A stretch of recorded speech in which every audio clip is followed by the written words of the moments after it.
My name is Paul Blair. I'm the pastor at Fairview Baptist Church in Edmond, Oklahoma.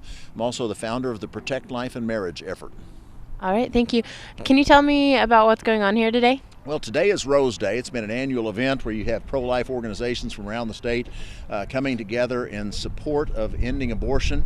And it's a great day of lobbying and fellowship with the state legislators. And we have a new effort that's called Protect Life and Marriage, which we have been working on for about 6 or 8 months. And it is not only a pro-life effort, but it's an effort to end abortion in the state of Oklahoma legally. As a matter of fact, our motto, our slogan is "Legally we can, so morally we must." This event's been going on for a while. Can you tell me about how it started? Well, it originated back in around 1990, and they had a big pro-life event down here at the Capitol on a Sunday, actually, and there were thousands of people that just flooded the place. And it was so successful that they wound up the Southern Baptist Convention and the Catholic denomination and other denominations started working together on an annual basis for what was called Rose Day. It was a day where people would gather and come take a red rose to their legislators in support of life. So this has been going on, I believe, now for 25 years. And again, our effort is to inform people, and quite frankly, we have over 40 state legislators on board. We have 966 pastors that are signed on to our effort from across the state of Oklahoma. Some 20,000 supporters. Our goal is 100,000 supporters. But what we're trying to do is remind people of the reality that we are not 320 million people ruled by a Supreme Court. We're not ruled by 5 non-elected judges or 5 non-elected attorneys. They don't have the authority to force Oklahoma to legalize abortion. That's a state issue, and we intend to inform the people of that. And then we have the opportunity to actually end abortion this year, and that's what we're working on. Can you tell me how this event has changed from the time it started to now? Have you gained followers, lost them?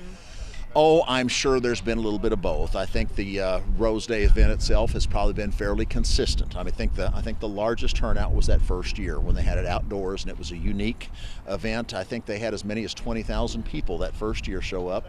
Since then, I think an average year is maybe somewhere in the neighborhood of 2,500 to maybe as many as 5,000 people. And I'm sure there's a lot of the same people that come back every year, but it's just a continuing effort to remind the legislature of how the body of Christ, at least in the state of Oklahoma, feels on this issue of life. Can you tell me a little bit about your organization? Again, Protect Life and Marriage. We are trying to reacquaint the citizens of our state, and actually it's not just our state, we have a similar effort going on in at least 5 other states, to remind Americans that by the design of our Constitution, we aren't 320 million individuals ruled by 5 non-elected attorneys. We are a union of states, and the federal government has few and defined powers, none of which gives the Supreme Court the legal authority to force Oklahoma to redefine marriage against our Constitution and against our will, nor do they have the legal authority to force Oklahoma to legalize abortion. So if they legally can't make us do that, why are they getting away with it? And that's the point. We're trying to awaken people to the reality. We've been operating out of habit. We've been taught to behave this way. But the reality is, legally, the court has acted outside their authority. So it's time to bring that to an end.